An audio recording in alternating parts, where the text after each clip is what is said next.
피계 이파 온독 우매 암장. 하나님께서 애굽에게 10가지 재앙을 내립니다. 오늘 본문은 그 10가지 재앙 가운데 8번째 재앙인 메뚜기 재앙에 관한 말씀입니다. 아주 어렸을 때 펄벅의 소설 돼지를 영화화한 것을 본 적이 있습니다. 하늘을 새카맣게 덮었던 그 무서운 장면을 아직도 기억을 합니다. 제가 어렸을 때 본 영화니까 지금처럼 CG가 된 것이 아니었으리라 생각이 듭니다. 요즘은 워낙 그래픽을 잘 만들기 때문에 CG로 다 처리를 하지만 그 당시는 실제 메뚜기 떼가 하늘을 뒤덮었던 것을 촬영했을 것이 틀림없습니다. 출애굽기 10장 15절부터 17절까지 말씀입니다. 메뚜기가 온 땅을 덮어 땅이 어둡게 되었으며 메뚜기가 우박에 상하지 아니한 밭의 채소와 나무 열매를 다 먹었으므로 애굽 온 땅에서 나무나 밭의 채소나 푸른 것은 남지 아니하였더라. 바로가 모세와 아론을 급히 불러 이르되 내가 너희의 하나님 여호와와 너희에게 죄를 지었으니 바라건대 이번만 나의 죄를 용서하고 너희의 하나님 여호와께 구하여 이 죽음만은 내게서 떠나게 하라. 아멘. 메뚜기가 온 땅을 덮었다라고 표현을 합니다. 그래서 땅이 어두워졌다고 말씀을 합니다.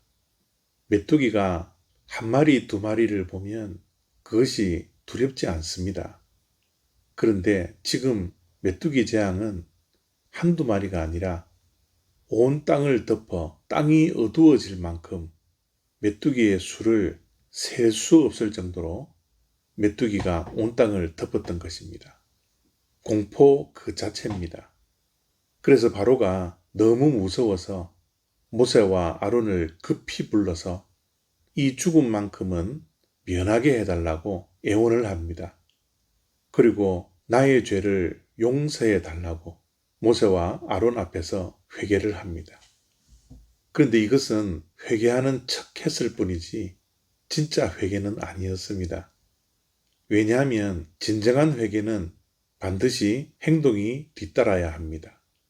그러나 바로는 자기의 죄를 용서해 달라고 죽음을 면케해 달라고 말을 하면서도 끝내는 이스라엘 백성들을 내보내지 않습니다.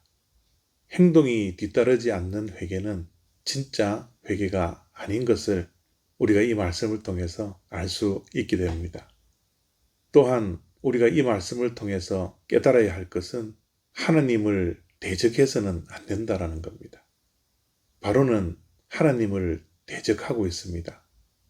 하나님의 말씀에 불순종하는 것이 하나님을 대적하는 것입니다.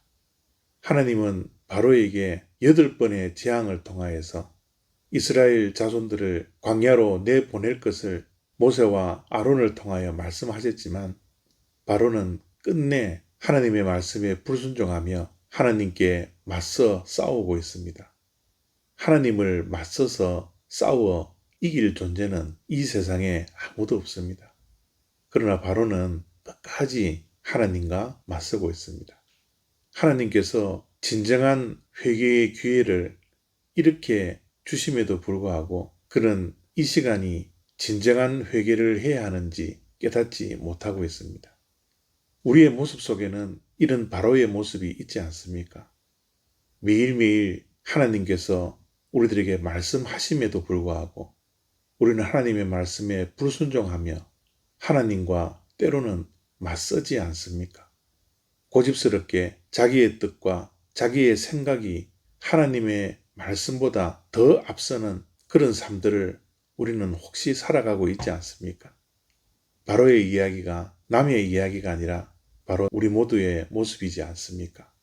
오늘 어쩌면 8번째 재앙의 말씀을 통하여서 하나님께서 우리에게도 동일하게 말씀하고 있습니다.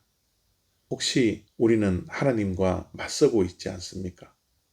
하나님의 말씀에 여전히 불순종하며 주님께서 주신 기회를 놓치고 있는 그런 하루하루의 삶을 살아가고 있지 않습니까? 또는 우리가 입술로는 회개를 하면서 행동이 뒤따르지 않는 그런 부족한 모습들은 우리에게 있지 않습니까? 오늘 말씀을 통하여 내 자신을 다시 한번 살펴볼 수 있는 시간 되시기를 바랍니다. 감사합니다.